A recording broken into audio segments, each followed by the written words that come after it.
समय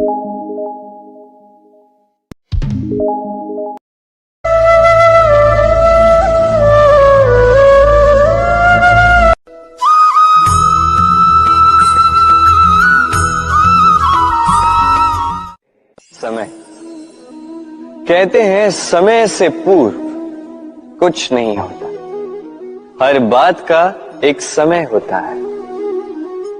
समय से पूर्व न सूर्योदय होता है, न सूर्यास्त होता है। समय से पूर्व पौधों में न पुष्प खिलते हैं, न फल। किंतु एक बात सोचिए, यदि वर्षा आने से पूर्व किसान भूमि न जोते, वो बीज ही ना पिरोए, तो क्या फसल उगेगी? यदि योद्धा युद्ध से पूर्व अपने शस्त्र ही ना परखे, तो वो युद्ध कैसे लड़ेगा? इसका अर्थ ये है, समय आपका जब आना है तब अवश्य आएगा, किंतु तब तक ये महत्वपूर्ण है कि आप स्वयं को उसके लिए सज्ज रखें, क्योंकि ये अवसर, ये शब्द बोलने में जितना छोटा है, ये आता भी उतने छोटे समय के लिए है और फिर निकल जाता है। अब यदि अवसर आपके हाथ आ जाए और यदि आप उसके लिए सज्ज ही ना हो, तो आपको सफलता कैसे मिलेगी? तो आप उचित समय की प्रतीक्षा कीजिए, उस अवसर की प्रतीक्षा कीजिए, किंतु तब तक निरंतर प्रयासों से स्वयं को और सक्षम बनाते रहिए, क्योंकि सफलता आपकी प्रतीक्षा कर रही है। बस उसके लिए सज्ज रहिए। राधे राधे। हम में से कई लोग अक्सर स्वयं को अकर्मण्य मान लेते हैं। सोचते हैं अब तक इतने प्रयास किए, कुछ नहीं मिला, कदाचित आगे भी कुछ नहीं मिलेगा, और इसीलिए अपने जीवन का सारा बोझ किसी और के कंधे पर डाल देते हैं। स्वयं पर विश्वास ही खो देते। क्यों नहीं समझ पाते ये बात कि जब तक पांव में कांटा नहीं चुभेगा, व्यक्ति को ज्ञात कैसे होगा कि आगे नीचे देखकर चलना होगा।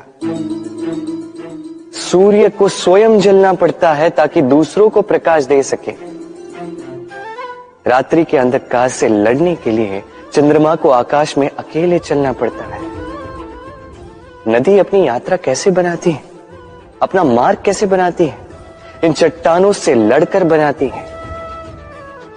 यदि आप स्वयं आपकी सहायता करने में सक्षम नहीं रहे, तो निश्चित रूप से आपका यह जीवन व्यर्थ ही है। स्मरण रखिएगा, इस संसार में अपने जीवन का भार अपने ही कंधों पर उठाना पड़ता है। दूसरों के कंधों पर केवल शव यात्रा चलती है। और इस संसार में जीवित वही है जो आत्मनिर्भर है।